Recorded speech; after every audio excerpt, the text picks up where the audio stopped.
Good evening, Mr. Kumoy. Good evening. Good evening. Good to have you on this evening. Yeah, what? All right, you can get me, right? Yeah, I can get you now. Great. All right, so let's get straight into it. Now, Mr. Kumoy, do you know what was discussed between President Ouattara and the opposition leaders? Yeah, the meeting on Wednesday, November 11, 2020, aimed at renewing contact with two parties opposed during the crisis that shook our country before, during, and after the election of October, in order to appease the socio-political climate. It is then a symbolic meeting. The substantive issues will be addressed in the coming days, according to the leader of the opposition, Henri Bedie, after a return of a statu quo ante. I mean, the release of the opposition prisoners and the return of all the exiles.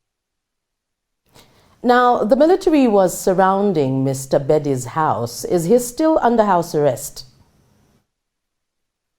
Yeah, the lifting of the blockades before Mr. Bedie's house was a prerequisite for the meeting. Therefore, the military left before the meeting on Wednesday, 11th. And the same is also true.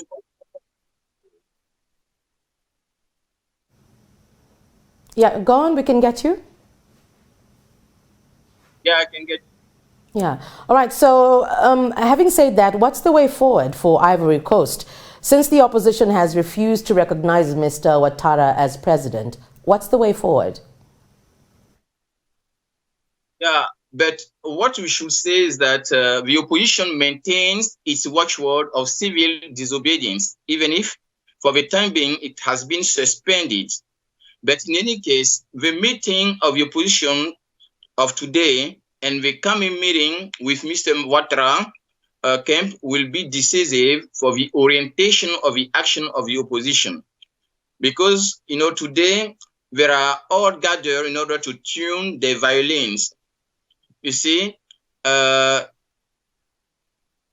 the coming negotiation with Mr. Ouattara, because they just want to settle things and have certain conditions before going to the meeting with Mr. Ouattara camp.